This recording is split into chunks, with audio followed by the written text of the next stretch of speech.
Sonic trying. Oh my god, the quality. I can like kind of see what's happening. I need to see like if there's any high level footage of this game whatsoever. I'm gonna say this. Um, in person at a lot of events where they have new fighting games that are not out, fighting games that release DLC characters that are gonna come, um, stuff like that, you know. And in general, I've also been to like E3 back when that was around, and you can see. Honestly, I think the eye test is a lot more important than people think. So like, how much do people look like they're enjoying the game when they try it out for the first time? When they just look at other people playing it, I think that's a really, really good indicator on if a game's gonna succeed or not, or if a game's gonna do badly. If it doesn't have that spark, then it's really hard for a game to make it because there's so many games out there that if the game isn't initially interesting, at the very least, it doesn't have to be entertaining, but if it's not at least interesting or intriguing, then why not just play another game, right? Like there's so many of them, and a lot of them are free. Um, I've seen a lot of games that have instantly failed. Like I saw how people looked when they played Nen Impact. I saw how they looked when they played Fate of Fury pre-release. Both those games like failed hard. Seen Grand Blue Rising, which was like kind of in the middle. Um, when I've watched people play Dragon Ball Fighters at E3, Smash Ultimate at E3, um, people are super fucking excited. When I watched 2X, both this Evo and the previous Evo, there was slightly less people at this Evo, but there was still always a long line for the 2X setups, and there were a lot of 2X setups. Which is only natural because people know that they're going to try the game soon, and there's also been a lot of opportunity to try the game, right? And for Marvel Tokon, the the excitement was really palpable. Like you could tell people had fun playing the game, like right away. 2SKO probably takes a little bit longer until you're having that like insane fun, unless you're playing duos. Almost everyone that was playing duos were having like looked like they were having a shit ton of fun. That's one of the reasons why I think they should need to push duos for like casual so much. But yeah, that's just my rant on like I really think these games are going to be successes because at least fighting game fans seem to love them. Palpable than at Evo 2025. Yo, what fuse do you think is best with Ari Yasuo? I've been thinking about this. Um, Tangent, I guess. They announced yesterday that they're nerfing. At Evo, we were able to share news. The 2XKO is nerfing double assist. 2x assist lets you use 2 assist actions back to back. First. Oh, so this is like wait on and off fate playback starts. Okay, this is just training mode. Call an assist. So like it's both buffing and nerfing it because before you could not do this like horizontal and then like it wouldn't retain the momentum before. Using the team button. Then call a second assist before your champion leaves the screen. 2x assist. But now it has 5-second cooldown. 2x assist has a 5-second cooldown. Oh what? Yo! Leaves the screen. Dude, they nerfed the Darius. Let's fucking go. Oh my god, dude, that used to wall bounce. I just realized it now. Like this, his shoulder assist used a wall bounce. It was like super broken because they give you like 3 seconds to confirm. 5-second cooldown and works using any combination of forward and back assists. Choose this fuse to unlock unique team interactions and to keep your opponents guessing. Try it out during closed beta starting September 9th. I think basically, I think Yasuo in general always likes freestyle, except for the teams that he can play double down in. Basically. Choose this. Yeah, I think double down is going to be the way to start, and then you can maybe swap to others later. Team interactions and to keep your opponents guessing. Try it out during 2XKO's closed beta starting September 9th. 2x. I mean, this shit is also crazy. Look at this. Try it out during 2XKO's closed beta starting. Oh yeah, this is because like the first assist, the first allow assist here sets the tentacle, and then the second one activates it. But yeah, I think personally, unless they nerf Double Down. Double Down is mandatory for every team, basically.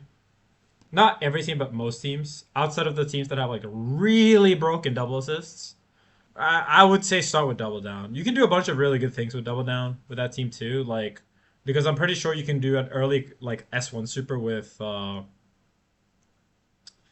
also, for example, and then go into like the comboable S1 super with Ari, stuff like that. And in general, like Ari supers have Oki, like her S2 super, you can like push them all the way to the corner and get Oki, so that's really good. Oh, this is versus K7. Yeah, so see here in Tokon, you actually have some back movement. But yeah, look at this. Sonic is trying to just keep wave dash, and it's like kind of good, but not like super good. But you can kind of move in this game more than you could in Dragon Ball. Hey, what was this? This is like. Oh, it's like going for the reset. Yeah, so Star-Lord has like a mechanic where you can switch guns, and one of them is a restand. Oh, I didn't know you could do that. That's cool. You do the knockdown and then you do the gun.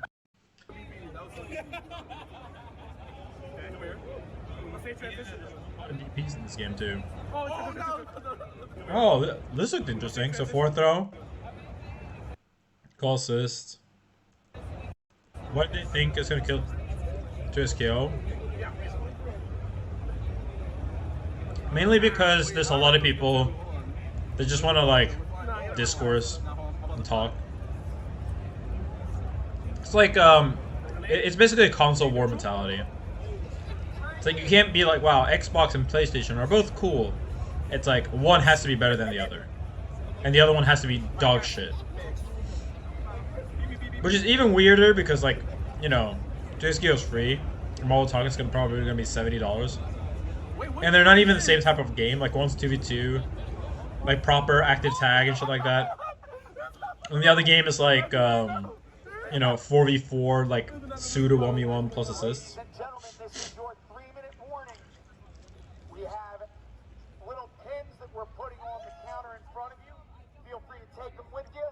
Oh, this had pretty good Oki.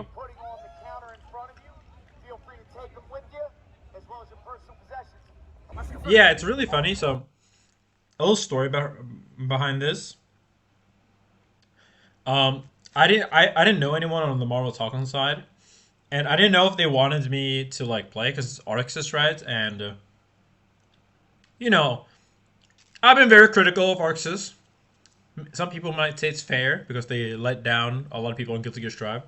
I have nothing against the people working there, but like the company's not doing a good job, right? Like it's like a restaurant that's serving me a bad quality Gorilla Munch sandwich. But you know, I would understand that if I come in and I complain about their previous game, they might not be super willing to let me play the other game early, right? So I was like, all right, I'm not gonna ask to like skip the line, but the line was like 2 hours legit, and I was playing, you know, in 2 tournaments, Fatal Fury and Strive. So I was like, fuck it, I'm not gonna do it. I'm gonna stand in line. I'll wait until I can play it at home. Even though I really wanted to play it, like I really wanted to try the game.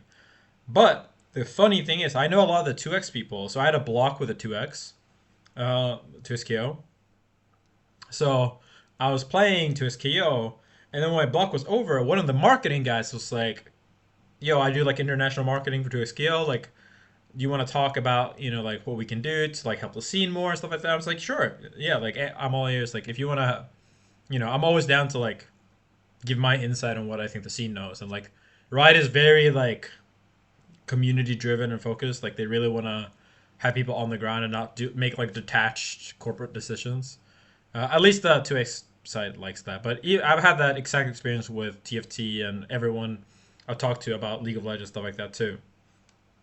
So it was nice. But then he said, I was like, yo, have you gotten the chance? Like, I know I work in 2X. Have you gotten the chance to play Tokon yet?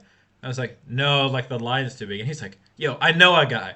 I'm friends with them over there. Let me bring you over. And the 2XKO guy brought me to the Marvel Tokon booth and let me try that one too. because they really don't like. They're friends. They don't give a shit like that. Like, yeah, they're I think some of them are like, they're both fighting games, and there is some overlap. There is some competition, but the way I see it is like, if I'm at a tournament and I'm with my friends Super Noon and Mystic Smash and Setchi, like, yeah, we're competitors and we might play in the tournament. And if they win and I lose, I might lose thousands of dollars. But like, overall, you're still like fellow members of the FGC, right? Like, you're still homies at the end of the day. So I thought that was really cool to see that, like, yeah, the companies don't actually fight like this at all, and they're not interested in having some kind of like, garbage throw and trash talk or whatever. Like,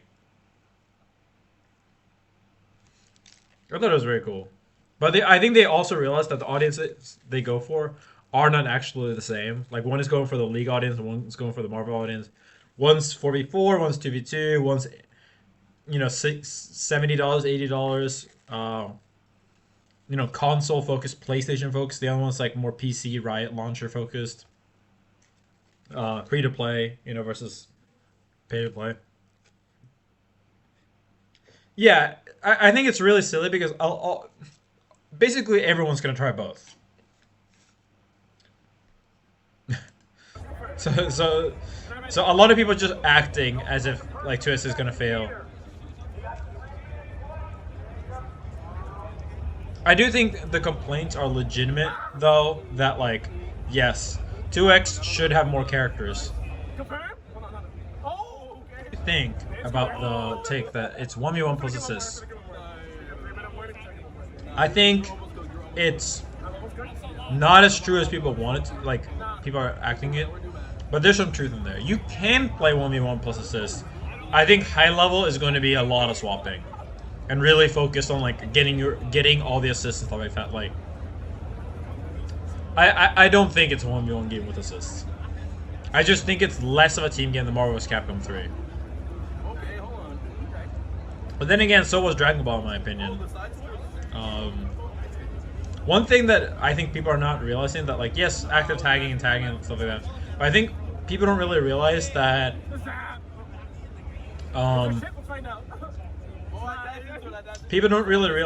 characters are very unique. So there's going to be really hard like counters, or characters that are really bad in one scenario but really good in the others. So I actually think that like you will see a lot of people swap, just like out of necessity. Like, wow, this one character's better on neutral, this one character's better on Oki. Stuff like that absolutely exists. Even like the stage positioning, so if you guys don't know, in this game there's a stage position. So it's not like Stride where like if you keep wall breaking, you just like go in a circle. No, in this game, if you wall break once, then it's a normal wall on both sides. But if you wall break twice in one direction, the next time you hit the wall, there's like a slump that is better Oki and stuff like that. So there's going to be some characters probably that you play when you have a slump opportunity, and some other characters that you play when you just want to break very easily and get your assists. Psychic, I think, are really good learning tools.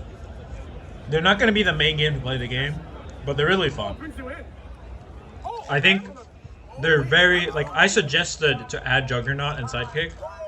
Not literally, but like a thing like that after Alpha Lab 2, because I think it's like needed. A lot of people just want to learn one character when they start out. Or you play duos as your main game, and now, you normally play duos always, but now you're not, your duos like taking breaks. You play Juggernaut for a bit.